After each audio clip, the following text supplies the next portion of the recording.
Hi friends, ಎಲ್ಲರೂ ಹೇಗಿದ್ದೀರಾ? ಎಲ್ಲರೂ ಚೆನ್ನಾಗಿದ್ದೀರಾ ಅಂತ ಅಂದ್ಕೊಂಡಿದ್ದೀನಿ. ಈ ವಿಡಿಯೋ ಮಾಡೋಕ್ಕೆ ಕಾರಣ ಇಷ್ಟೇ. ಈ ಸರಿ ನಮಗೆ ವರಮಹಾಲಕ್ಷ್ಮಿ ಹಬ್ಬ ನಾವು ಶ್ರಾವಣ ಮಾಸದ 2ನೇ ಶುಕ್ರವಾರ ಮಾಡ್ತೀವಿ. ಈ ಸರಿ ತುಂಬ ಜನಕ್ಕೆ ತುಂಬ ತರಹ ಕನ್ಫ್ಯೂಷನ್ ಇದೆ. ನನಗೆ ಒಬ್ಬರು ಪುರೋಹಿತರು ಹೇಳಿದ್ರು ಯಾವಾಗ ಹಬ್ಬ ಮಾಡಬೇಕು ಏನಕ್ಕೆ ಅಂತ. ಅದನ್ನು ಈ ವಿಡಿಯೋದಲ್ಲಿ ತಿಳಿಸ್ಕೊಡೋಣ ಅಂತ ಈ ವಿಡಿಯೋನ ಮಾಡ್ತಾಯಿದ್ದೀನಿ. ನಾವು ಪ್ರತಿ ಸಲ ಏನು ಮಾಡ್ತೀವಿ ಅಂದರೆ ವರಮಹಾಲಕ್ಷ್ಮಿ ಹಬ್ಬನ ಶ್ರಾವಣ ಮಾಸ ಬಂದ ಮೇಲೆ 2ನೇ ಶುಕ್ರವಾರ ನಾವು ಹಬ್ಬನ ಮಾಡ್ತೀವಿ. ಅದರ ಪ್ರಕಾರ ನಮಗೆ ಎಲ್ಲರೂ ಹೇಳೋದು 1ನೇ ತಾರೀಕು ಆಗಸ್ಟ್ 1ನೇ ತಾರೀಕು ನಮಗೆ 2ನೇ ಶುಕ್ರವಾರ ಬರುತ್ತೆ ಅಂತ. ತುಂಬ ಜನ ಹೇಳ್ತಾ ಇರೋದು ನಾವು 8ನೇ ತಾರೀಕು ಹಬ್ಬನ ಮಾಡಬೇಕು ಅಂತ. ಇದಕ್ಕೆ ಕಾರಣ ಇಷ್ಟೇ, ನಮಗೆ ಅಮಾವಾಸ್ಯೆ ಬಂದಿರೋದು 24 ಭೀಮ್ನ ಅಮಾವಾಸ್ಯೆ. ಜುಲೈ 24ನೇ ತಾರೀಕು ನಮಗೆ ಭೀಮ್ನ ಅಮಾವಾಸ್ಯೆ ಬಂತು.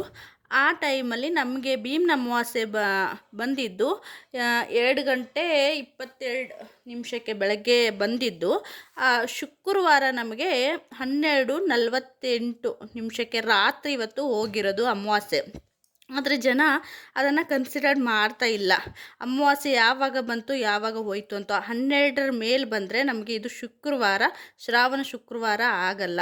ಪುರೋಹಿತರು ಹೇಳಿರೋದು ಈ ಥರ, ಇದು ಶ್ರಾವಣ ಶುಕ್ರವಾರ ಆಗಲ್ಲ. ಹಾಗಾಗಿ ನಮಗೆ ಆಗಸ್ಟ್ 1 ಮತ್ತು 2ನೇ ತಾರೀಕು ಇದು ಶ್ರಾವಣ ಹಿಡಿಯೋದು. ತುಂಬ ಜನ ಇಲ್ಲೂ ಶ್ರಾವಣ ಶುಕ್ರವಾರ, ನಾರ್ತಲ್ಲಿ ಎಲ್ಲ ಶ್ರಾವಣ ಶುಕ್ರವಾರ 4-5 ಶುಕ್ರವಾರ ಯಾವ್ದು ಬರುತ್ತೆ ಅದನ್ನೆಲ್ಲ ಮಾಡ್ತಾರೆ. ಅವರು ಇಲ್ಲೇ ಸ್ಟಾರ್ಟ್ ಮಾಡಿಕೊಂಡಿರೋದು. ಆದರೆ ವರಮಹಾಲಕ್ಷ್ಮಿ ಹಬ್ಬ ಮಾಡೋರು ಇಲ್ಲಿ ಮೊದಲನೇ ಶುಕ್ರವಾರನೂ ಮಾಡ್ಕೋಬೋದು, ಆದರೆ ಜಾಸ್ತಿ ಇದರಲ್ಲೂ ಮಾಡೋದು 2ನೇ ಶುಕ್ರವಾರನೇ. ಹಾಗಾಗಿ 8ನೇ ತಾರೀಕು ನಾವು ವರಮಹಾಲಕ್ಷ್ಮಿ ಹಬ್ಬನ, ಒಂದೊಂದು ಕ್ಯಾಲೆಂಡ್ರಲ್ಲಿ ವರಮಹಾಲಕ್ಷ್ಮಿ ಹಬ್ಬ 8ನೇ ತಾರೀಕು ಅಂತ ಬಂದಿದೆ, ಒಂದೊಂದು ಕ್ಯಾಲೆಂಡ್ರಲ್ಲಿ ವರಮಹಾಲಕ್ಷ್ಮಿ ಹಬ್ಬ 1ನೇ ತಾರೀಕು ಅಂತಲೂ ಬಂದಿದೆ. ಆದರೆ ಮೇನು ಇವಾಗ ಎಲ್ಲರೂ ಜಾಸ್ತಿ ಮಾಡ್ತಾ ಇರೋದು 8ನೇ ತಾರೀಕು ವರಮಹಾಲಕ್ಷ್ಮಿ ಹಬ್ಬನ.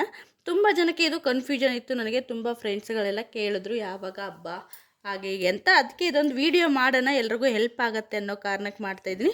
ಆಮೇಲೆ ಇದರಲ್ಲಿ ಇನ್ನೊಂದು ವಿಶೇಷತೆ ಏನಂದರೆ, ನಾವು ಹಬ್ಬ ಮಾಡಬೇಕಾದ್ರೆ ನಮಗೆ ಹುಣ್ಣಿಮೆ ಹತ್ತಿರ ಹಿಂದೆ ಮುಂದೆ ಇರುತ್ತೆ.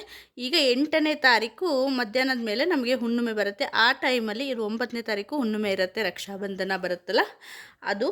ಹಾಗಾಗಿ ಇದರಲ್ಲಿ ನಾವು ಹಬ್ಬನ ಮಾಡಿದ್ರೆ ತುಂಬ ಅಂದರೆ ತುಂಬ ಶ್ರೇಷ್ಠವಾದದ್ದು. ಹಾಗಾಗಿ ಮತ್ತೊಂದು, ಈಗ ನಾವು ವರಮಹಾಲಕ್ಷ್ಮಿ ಹಬ್ಬ ಆದಮೇಲೆ ಒಬ್ಬೊಬ್ಬರಿಗೆ ಏನಾದರೂ ಪ್ರಾಬ್ಲಮ್ಗಳೆಲ್ಲ ಬಂದಾಗ ನೆಕ್ಸ್ಟ್ ವಾರಕ್ಕೆ ಈ ಶ್ರಾವಣ ಮಾಸದಲ್ಲಿ ಬರೋ ಎಲ್ಲ ಇದರಲ್ಲೂ ಮಾಡ್ತಾರೆ.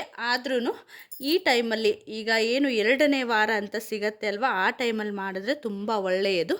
ನೋಡ್ಕೊಳ್ಳಿ, ಇದು ಈಗ ನಮಗೆ ಇದು ಬಂದಿರೋದು ಅಮಾವಾಸ್ಯೆ 24ಕ್ಕೆ ಅಮಾವಾಸ್ಯೆ ಬಂದು ಮುಗ್ದಿರೋದು 25ಕ್ಕೆ 12:48 ಮಧ್ಯರಾತ್ರಿ ಅಮಾವಾಸ್ಯೆ ಮುಗ್ದಿರೋದು. ಹಾಗಾಗಿ ಇದನ್ನು ಕನ್ಸಿಡರ್ ಮಾಡ್ತಾ ಇಲ್ಲ. ಕನ್ಸಿಡರ್ ಮಾಡಿರೋದು ಮೊದಲನೇ ಶುಕ್ರವಾರ 1ನೇದು, 2ನೇ ಶುಕ್ರವಾರ 8ನೇದು ಅಂತ. ಆಮೇಲೆ ಇನ್ನು ತುಂಬ ಜನ ಈಗ ನಾವು ಈಗ ಹೊಸದಾಗಿ ಸ್ಟಾರ್ಟ್ ಮಾಡಬೇಕಂತ ಇದ್ದೀವಿ ಅಂತ ಕೇಳ್ತಾ ಇದ್ರಿ. ಒಬ್ಬೊಬ್ಬರಿಗೆ ಒಂದೊಂದು ಥರ ಇದು ಆಗುತ್ತೆ. ಸ್ಟಾರ್ಟ್ ಮಾಡೋರು ಮಾಡ್ಬೋದು. ನಾನು ಮೊದಲು ಮಹಾರಾಷ್ಟ್ರದಲ್ಲಿದ್ದಾಗ ನಾವು 4 ಶುಕ್ರವಾರ ಬರ್ತವೆ ಅದೇ ಮಾಡ್ತಾಯಿದ್ದೆ. ನಾನು ಮೈಸೂರಿಗೆ ಬಂದ ಮೇಲೇ ವರಮಹಾಲಕ್ಷ್ಮಿ ಹಬ್ಬನ ಸ್ಟಾರ್ಟ್ ಮಾಡಿದ್ದು. ನನಗೇನು ಯಾವುದೇ ಥರ ಇದೂ ಆಗಿಲ್ಲ. ಒಬ್ಬೊಬ್ಬರಿಗೆ ಇದು ಇರಲ್ಲ, ಏನಾದರೂ ಕಷ್ಟಗಳನ್ನ ಒಂದು ವರ್ಷ ಮಾಡಿ ನೋಡಿ, ಕಷ್ಟಗಳು ಬಂದರೆ ನೆಕ್ಸ್ಟು ಮನೇಲಿ ಸಿಂಪಲಾಗಿ ಪೂಜೆ ಮಾಡ್ಕೊಳ್ಳಿ. ನನಗೆ ಒಳ್ಳೆಯದೇ ಆಯಿತು. ನಾನು ಸ್ಟಾರ್ಟ್ ಮಾಡಿ 8 ವರ್ಷ ಆಯಿತು. ತುಂಬ ಚೆನ್ನಾಗಿದ್ದು ಆಗ್ತಾಯಿದೆ ಹಬ್ಬ. ವರ್ಷ ಚೆನ್ನಾಗಿ ಗ್ರ್ಯಾಂಡಾಗಿ ಮಾಡ್ತೀನಿ. ನಾನು ನೆಕ್ಸ್ಟ್ ವೀಡಿಯೋಗಳಲ್ಲಿ ಯಾವ್ಯಾವ ಥರ ಅರೇಂಜ್ಮೆಂಟ್ ಮಾಡ್ಕೋತೀನಿ, ಹಬ್ಬದ ದಿನದ ವ್ಲಾಗ್ಗಳೆಲ್ಲ ಹಾಕ್ತಾ ಇರ್ತೀನಿ. ಎಲ್ಲೂ ಸ್ಕಿಪ್ ಮಾಡಿದೆ, ಪೂರ್ತಿ ವೀಡಿಯೋನ ನೋಡಿ. ಇದು ನಾವು ಮಾಡುವಂಥದ್ದು 8ನೇ ತಾರೀಕು. ಇದು ಬೆಳಗಿನ ಜಾವ ನಾವು ಬ್ರಾಹ್ಮಿ ಮುಹೂರ್ತದಲ್ಲಿ ಈ ಹಬ್ಬನ ಮಾಡಿದ್ರೆ ತುಂಬ ಅಂದರೆ ತುಂಬ ಅನುಕೂಲ ಇರುತ್ತೆ. 5:30 ಒಳಗಡೆ ನಾವು 5:30 ಒಳಗಡೆ ನಾವು ದೇವರನ್ನು ಕೂರಿಸಿದ್ರೆ ನಮಗೆ ತುಂಬ ಅಂದರೆ ತುಂಬ ಅನುಕೂಲ ಆಗುತ್ತೆ, ತುಂಬ ಲಾಭಗಳಿದೆ. ಮಧ್ಯಾಹ್ನದ ಮೇಲೂ ಮಾಡ್ಕೋಬೋದು. ರಾಹುಕಾಲ ನೋಡಿಕೊಂಡು, ರಾಹುಕಾಲ ಯಾವಾಗ ಬರುತ್ತೆ ಯಾವಾಗ ಮುಗಿಯುತ್ತೆ ಅಂತ ನೋಡಿಕೊಂಡು ಆಮೇಲೆ ನಾವು ದೇವರನ್ನು ಕೂರಿಸ್ಕೋಬೋದು. ಆದರೆ ಬೆಳಗಿನ ಜಾವ ನಾವು ಪೂಜೆ ಮಾಡಿದರೆ ತುಂಬ ಪ್ರಶಸ್ತವಾಗಿರುತ್ತೆ.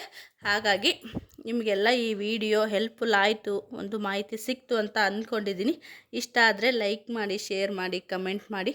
ಪೂರ್ತಿ ವಿಡಿಯೋ ನೋಡಿದ್ದಕ್ಕೆ ಥ್ಯಾಂಕ್ ಯು ಸೋ ಮಚ್.